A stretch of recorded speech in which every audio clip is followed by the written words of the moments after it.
10 Min con Jesús, América Latina. Señor mío y Dios mío, creo firmemente que estás aquí, que me ves, que me oyes. Te adoro con profunda reverencia. Te pido perdón de mis pecados y gracia para hacer con fruto este rato de oración. Madre mía Inmaculada, San José mi Padre y Señor, Ángel de mi guarda, intercede por mí. Dice el libro de los Proverbios que quien alaba a su amigo le tiende una trampa. Y supongo que es por aquello de que, aunque la humildad es la verdad, como decía Santa Teresa, y que tantas veces es de justicia, incluso de caridad, reconocer lo bueno que hacen los demás, con la adulación o la alabanza delante de la persona de quien se está hablando, podemos estar poniendo al prójimo en un aprieto, porque le podemos tender una tentación contra su humildad. Por eso, cuando seamos nosotros los que sufrimos esa tentación a recibir los reconocimientos de parte de los demás, podemos seguir este consejo de San José María en camino. Haz este propósito determinado y firme. Acordarte, cuando te den honras y alabanzas, de aquello que te avergüenza y sonroja.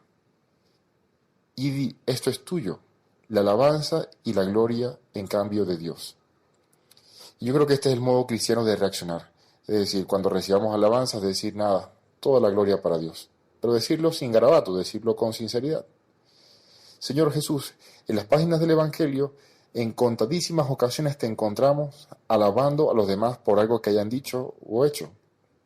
Y por supuesto que tú, siendo verdadero hombre, verdadero Dios, te das cuenta de las cosas buenas que hacen los demás.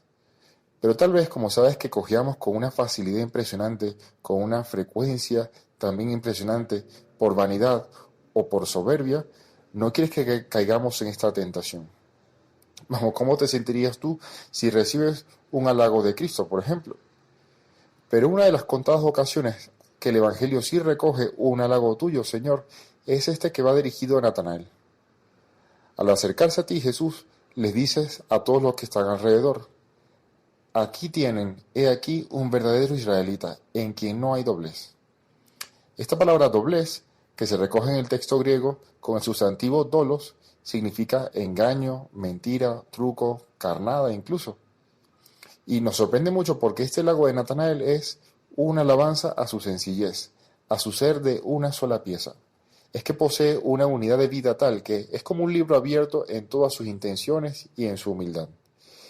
Y es verdad que aún tiene esos prejuicios sobre aquello que, de que de Nazaret no puede salir nada bueno, pero tampoco parece tener mucho reparo ni en decirlo, con sencillez siempre, ni tampoco reparos en dialogar, porque puede ser que se esté equivocando.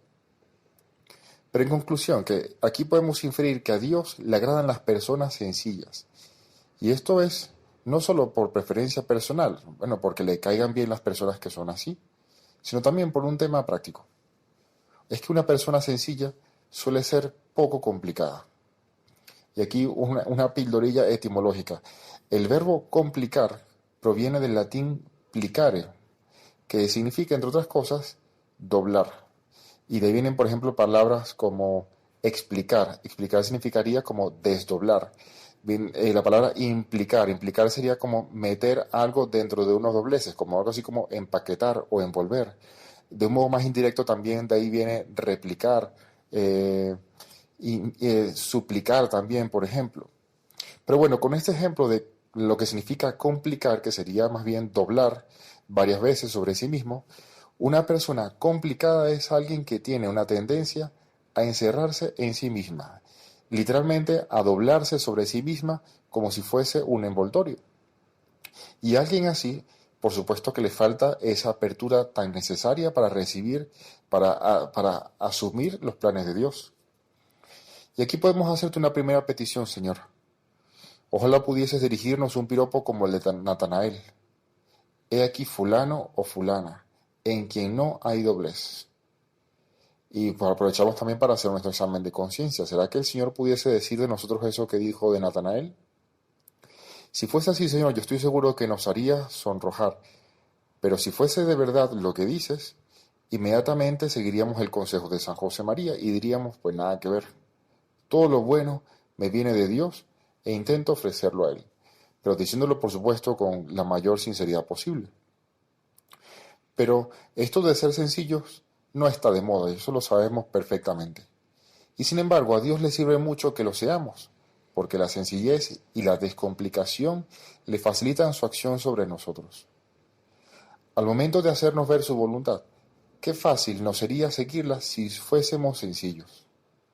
Es que le hacemos el trabajo más fácil a Dios si no estamos haciendo pliegues constantemente sobre nosotros mismos para, en el fondo, tener argumentos para no tener que entender o no tener que decir que sí a lo que Dios espera de nosotros.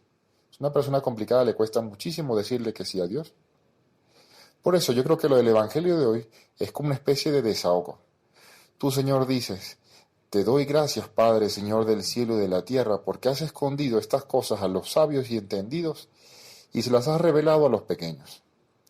Es como si estuvieses diciendo: oye, qué fácil es explicar y que entiendan estas cosas las gentes sencillas. Y en esto, los sacerdotes nos hemos llevado muchas gratas sorpresas, predicando cosas sumamente profundas, por ejemplo, a los niños. Y en contraste, poco antes, de este mismo pasaje del Evangelio, te encontramos, Señor, que te lamentas de la gente complicada. Gente que, como decimos en Venezuela, ni lava ni presta la batea. Es decir, que no hacen ni dejan hacer. Son como unos niños sentados en la plaza que gritan diciendo: hemos tocado la flauta y no habéis bailado. Hemos entonado lamentaciones y no habéis llorado. Y también te quejabas, Señor, de gente tan complicada, tan dobladas en sí mismas, que no eran capaces de creer en ti, Jesús, y no eran capaces de creer pues ni a punta de milagros. Ay de ti, Corosaín, ay de ti, Betsaida, si en Tiro y en Sidón se hubieran hecho los milagros que en vosotras, hace tiempo que se habrían convertido cubiertas de sayal y ceniza. Vamos, que entre la complicación y la soberbia no es que haya mucho trecho. Y tiene sentido eso de que Dios se resiste a los soberbios y a los humildes da su gracia, porque los primeros son los soberbios que se resisten a Dios. Solo así se puede entender el Evangelio de hoy, porque no es que Dios se alegre de que los sabios y prudentes no comprendan el mensaje de Cristo. De hecho, es excelente que nos preocupemos por formarnos y por crecer en el conocimiento de la fe. Aquí se advierte contra esa complicación, porque es que Dios prefiere correr el riesgo de nuestra libertad con tal de que libremente nos decidamos a ser cada vez más humildes, para vaciarnos de nosotros mismos y llenarnos de Dios. Decía San Agustín que la soberbia no es grandeza, sino hinchazón, y lo que está hinchado parece grande, pero no está sano. Y detrás de su apariencia de grandiosidad, pues el soberbio esconde su propia debilidad. Es el dime de qué presumes y te diré de qué careces. Es que la soberbia es debilidad, mientras que la humildad es fuerza, porque con ella hacemos espacio a Dios en nuestras almas. Por eso, hoy le pedimos también a nuestra Madre la Santísima Virgen que nos lleve por el camino de la humildad. ¿Cuántas veces nos hemos oído hablar que la Santísima Virgen es maestra de humildad? Porque, para muestra, ella recibió un halago más grande que el de Natanael. Ella fue llamada bienaventurada. Eso que decimos todas las veces que rezamos el Ave María, ese piropo de Santa Isabel. Y su reacción fue siguiendo ese ejemplo de San José María. Mejor dicho, es perfectamente acorde a lo que decía San José María. Ante el halago, ella responde con el canto del Magnificat. Ese canto en el que humildemente se reconoce a sí misma como un instrumento en las manos de Dios. Es que todo lo bueno en ella lo ve como prestado y al servicio de Dios para gloria de Dios. Y precisamente como era humilde y sencilla, ella podía captar al vuelo lo que Dios esperaba de ellas y lo ponía por obra de inmediato. Nuestra madre fue una mujer sumamente descomplicada. En sus cosas, por supuesto, pero no tenía ningún tipo de reparo en complicarse la vida al servicio de Dios y los demás. Por eso, ¿cuánto podemos aprender de ella? Aprovechamos también estos últimos instantes de este rato de oración para pedir su intercesión. ¿Cuánta humildad podemos pedirle a Dios bajo la intercesión de la Santísima Virgen María?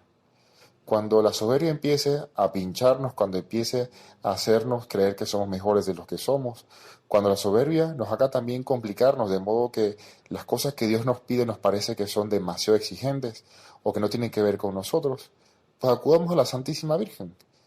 Si pedimos la humildad y la sencillez para nosotros, así, bajo la intercesión de la Santísima Virgen, seguramente Dios no se dejará ganar en generosidad. Te doy gracias, Dios mío, por los buenos propósitos, afectos e inspiraciones que me has comunicado en esta meditación. Te pido ayuda para ponerlos por obra. Madre mía Inmaculada, San José, mi Padre y Señor, Ángel de mi guarda, interceded por mí.